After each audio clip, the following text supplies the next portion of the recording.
Students, now we can see the explanation of this lesson, the last lesson written by Alphonse Daudet. This lesson is set in the days of France-Prussian War.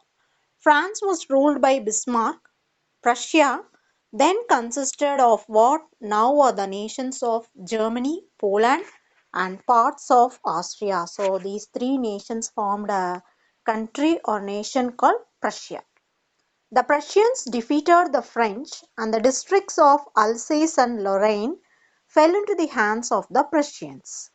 The oppressors not only wanted the territory, so not only Prussia seized France, they wanted to dominate their language also. Those who are speaking French language, so the Prussians wanted to dominate on the language spoken by the French people. So, to take away their identity.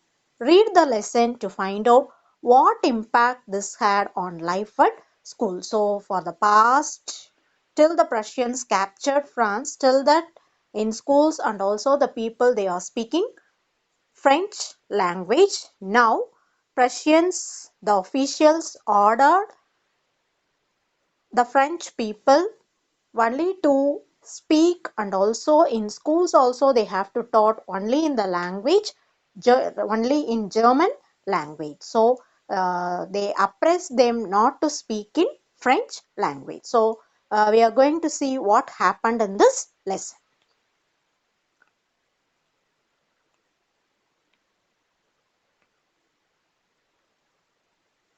I started for school very late that morning. Here I refer to a boy called Franz, and he was very late for his school in the morning and was in great dread fear of scolding, especially because not only for late the master will scold him, but his French master M. Hamel had said that he would question us on participles. So what Mr. Hamel informed the students means the next day he will ask questions in participles. So Franz had a fear. Not only he was late to school, but he was afraid that Mr. Hamel will question him in participles because he did not know the first word about them. He did not know participles, so he had a fear how he will able to answer the questions asked by Mr. Hamel. For a moment, I thought of running away and spending the day out of doors. So for a moment, he decided to run away, not to attend the school, and he wanted to spend the whole day out of doors. So how the weather was means it was so warm and bright. The birds were chirping at the edge of the woods, and in the open field back of the sawmill, the Prussian soldiers were drilling. So how the weather was means it was so warm and bright, and he can able to hear while crossing the woods, he can able to hear the chirping noise of the birds. The sound made by the birds is called chirping. So he heard the chirping of birds, and in the open field back of the sawmill. So while he was walking, there was an open field. Where that open field was situated means there was a saw mill. There in the open field, the Prussian soldiers were drilling. They were marching and doing their exercise. It was all much more tempting than the rule for participles. So he had an oscillation. His mind is in an oscillation whether to attend the class or not, because the weather outside and the scenery outside were better than the rules of participles inside the classrooms. But he had the strength, he had the willpower to resist this oscillation in the mind, and he decided to go to school on that day. When I passed the town hall, there was a crowd in front of the bulletin board. In those days, there were no advanced technology, so only in the bulletin board, notice board only the people can able to know the present news. For the last 2 years, the country was in a great danger, and only bad news were put on the bulletin board. What are the news means? The lost battles, that is the France had lost the battle among the Prussians. The draft, the orders of the commanding officer. So what are the rules and regulations were given by the Prussian government, and I thought to myself without stopping, what can be the matter now? So it was a regular bad news for the French people and also for France. So he don't want to waste the time by stopping near the bulletin board and to know what was there, because he know only bad news will be in the bulletin board. But he was curious to know the matter what was put on the bulletin board now. So Franz knew very well only the bad news will be in the bulletin board. So he wanted to go to his school as fast as he could.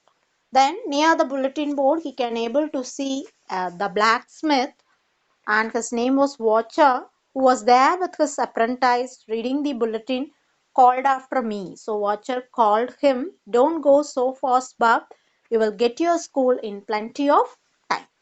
So what that man informed Franz means he can go to school in some other time because he had plenty of time in his hands. I thought he was making fun of me and reached Mr. Hamel's little garden all out of breath. So he thought that he was making fun of him, and he wanted to attend the school. So he reached the garden of Mr. Hamel. Usually, when school began, there was a great bustle, confusion, which could be heard out in the street. The opening and closing of desks. So, how the classroom will be means the opening and closing of desks, lessons repeated in unisons in a uniform manner, very loud, with our hands over our ears to understand better, and the teacher's great ruler, scale, or a stick that is rapping, beating on the table. But now it was also so still. I had counted on the commotion to get to my desk without being seen. But of course, that day everything had to be as quiet as Sunday morning. So how the school appeared to be means he can't able to hear the as usual noise like opening and closing of the desk, lessons repeated in a uniform manner, and the teacher is beating the stick on the table. But how the school appeared, how the class appeared to be means as a Sunday morning. How Sunday will be, it is very quiet. Through the window, I saw my classmates already in their places and Mr. Hamel walking up and down with his terrible iron ruler under his arm. I had to open the door and go in before everybody. You can imagine how I blushed and how frightened I was. So while only he was the latecomer on the day, because his classmates were already seated in the school, and Mr. Hamel was seemed to be very terrible, and he was holding his iron scale under his arm. So you can imagine how blushed and frightened Franz was. But nothing happened. Mr. Hamel saw me and said very kindly, go to your place quickly, little Franz. We were beginning without you. We can't able to wait for you. So we began the class. So in a very polite way, Mr. Hamel answered Franz. I jumped over the bench and sat down at my desk, not till then when I had got a little over my fright. So after I heard the polite answer from Mr. Hamel, I just got little over. I just get rid of my fear.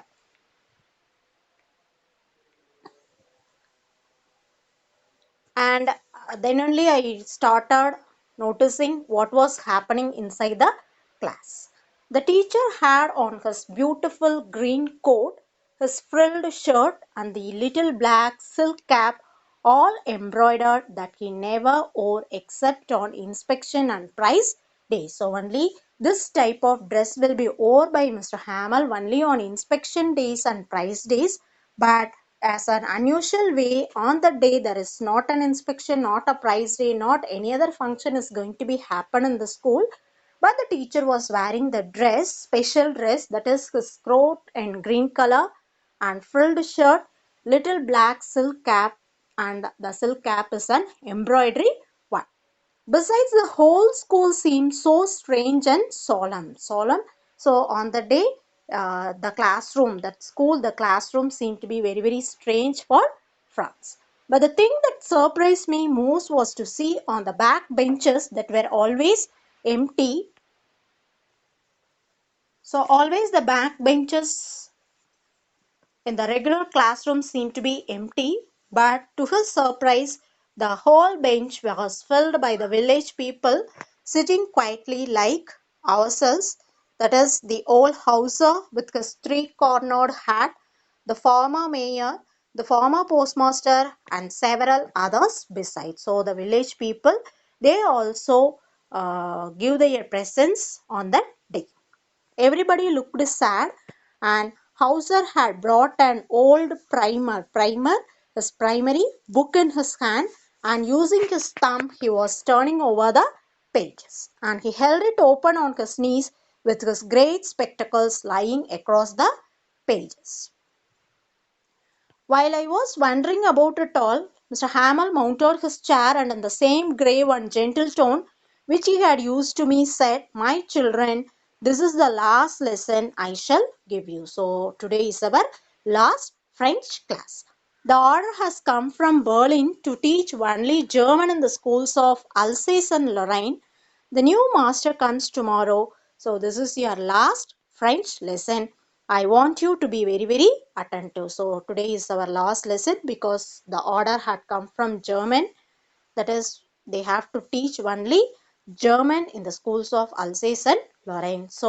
In order to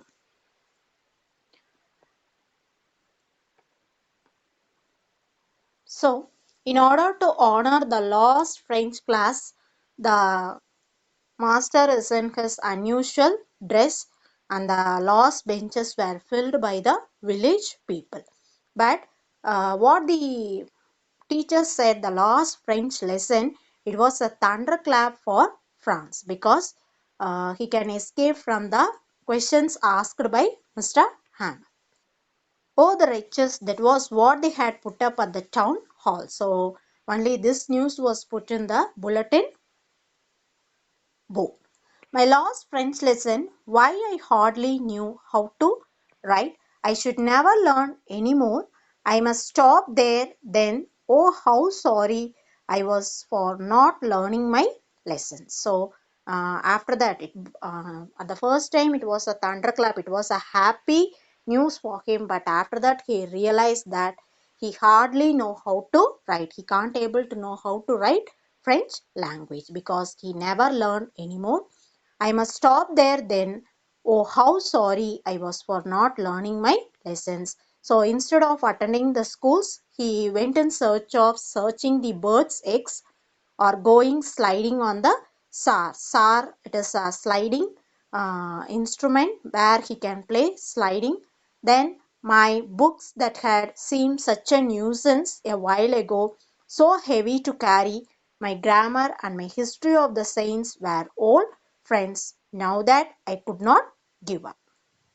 So, before that, while he was going to school, everything was a burden for him. But now he realized that he had wasted all his time by not learning the French language. And Mr. Hamel, too, the idea that he was going away, that I should never see him again, made me forget all about his ruler and how cranky he was. So, Sar is a river. There, instead of attending the school, he went there and he go for sliding using the sliding instrument. And Mr. Hamel also, he seemed to be very, very strange on that day. Poor man, it was in honor of this last lesson that he had put on his fine Sunday clothes, and now I understood why the old men of the village were sitting there in the back of the room. So everything was very strange in the classroom because they all want to honor that last day of their French class. It was because they were sorry too that they had not gone to school more.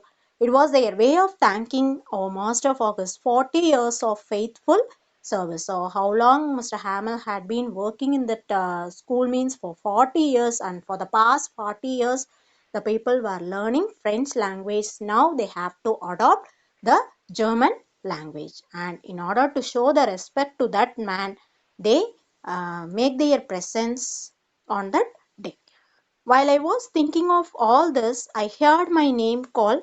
It was my turn to recite. I have to say the uh, memory rules of someone asked by Mr. Hammer.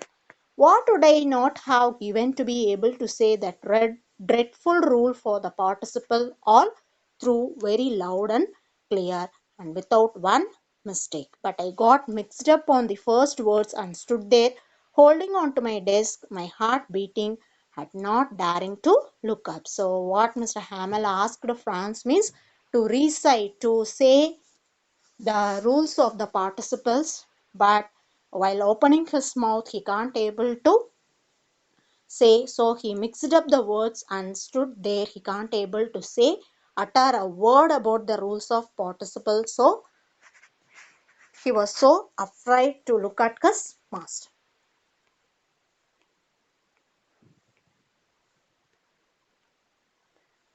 I heard Mr. Hamel say to me, I won't scold you, little Franz.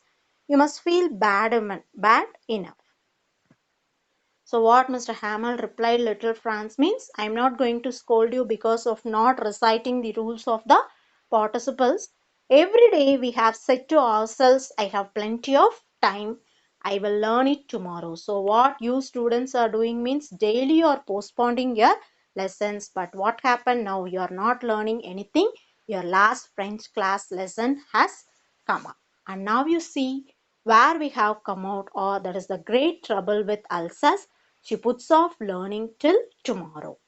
Now these fellows out there will have the right to say to you, how is it you pretend to be Frenchmen and yet you can neither speak nor write your own language, but you are not the worst, poor little France. We have all a great deal to reproach ourselves. Reproach means we have to feel sorry for our deeds. So not I am going to scold only the students. Your parents were not anxious enough to have you learn. They preferred to put you to work on a farm or at the mill so as to have a little more money. Not only you students have a fault, your parents also not intending you to learn. Instead of that, in order to earn more money, they make you to work on the farm or at the mill. And also I have to blame myself also, because while you're attending the class, what I do means I will often send you to water my flowers instead of learning your lesson. So most of the day what I did means I send you to water my flowers. And if I wanted to go for fishing, and then I declared a holiday for you. So not only you, your parents and myself to be blamed for not learning the French language. Then from one thing to another, Mr. Hamel went on to talk of the French language, saying that it was the most beautiful language in the world, the clearest, the most logical, that we must guard it among us and never forget it. Because when a people are enslaved, as long as they hold fast to their language, it is as if they had the key to their prison. Then he opened a grammar and read us our lesson. So for a while, Mr. Hamel talked about the beauty of the French language and asked the people not to forget it, even if you're enslaved. That is, you're going to be under the Prussian army. So the French people should not forget their language. Saying that, he started opening the grammar book, French grammar book, and started the lesson.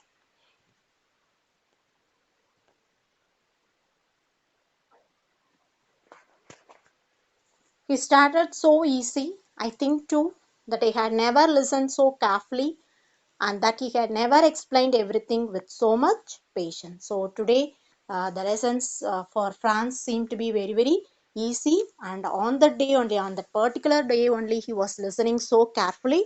And moreover, the master was explaining the French grammar in a very, very polite and patient way.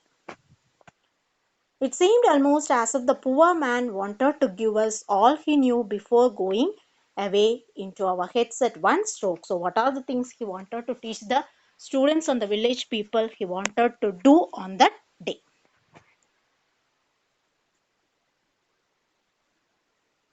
After the grammar, we had a lesson in writing. That day, Mr. Hamel had new copies for us written in a beautiful round hand. France, Alsace, France, Alsace. They look like little flags floating everywhere in the schoolroom, hung from the rod at the top of our desk. You ought to have seen how everyone set to work and how quiet it was. The only sound was the scratching of the pen over the paper. So on that day, each and everyone were very, very silent and they were obeying the words of Mr. Hamel, and they started to write the lesson in writing,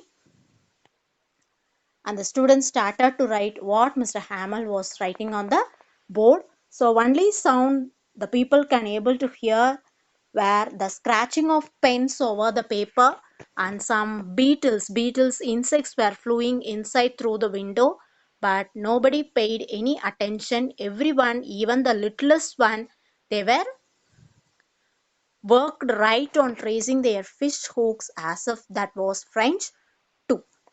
On the roof of the pigeon school very low, and thought to myself, will they make them sing in German? So what the little people they are doing, even the little ones in the classroom, they were very, very attentive in their work and writing the French language that were written as flags on the board. And on the roof they can able to hear the coo sound of the pigeons, and Franz thought to himself whether the German people, that is the Prussians, make the pigeons to sing in German. Whenever I looked up from my writing, I saw Mr. Hamel sitting motionless in his chair and gazing first at one thing, then at another, as if he wanted to fix in his mind just how everything looked in that little school room. So while Franz was writing, often he was looking at Mr. Hamel, and what Mr. Hamel was doing means he wanted to fix everything inside the school and also the garden, everything in his mind. For 40 years he had been there in the same place with his garden outside the window and his class in front of him, just like that. Only the desks and benches had been worn smooth, the walnut trees in the garden were taller, and the hopevine that he had planted himself twined above the windows to the roof. How it must have broken his heart to leave it also. While he came there, only he planted walnut trees and hopevine. Now they grown into a taller tree. So one can understand how his heart was broken to leave everything in the school.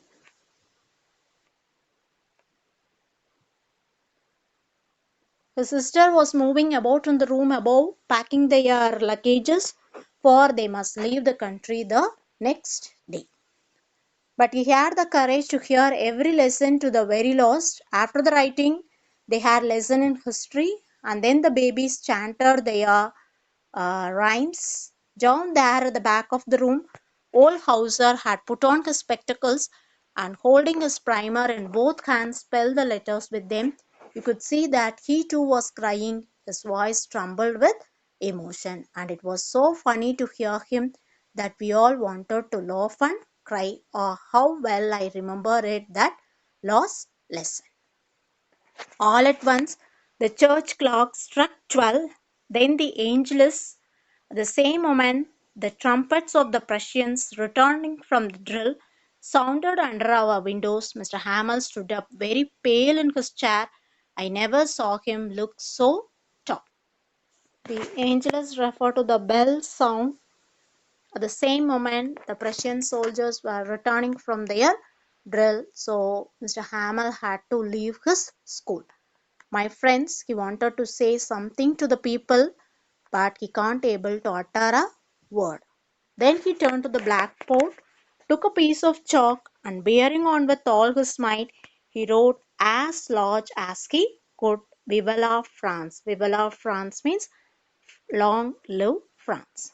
Then he stopped and leaned his head against the wall, and without a word, he can't able to utter a word because he will burst out into tears. So only he made a gesture, a symbol or a sign to everyone using his hand that school is dismissed, you may go. Finally, everyone realized the importance of their mother tongue, and they realized that they were defeated by the Prussians because of their illiteracy.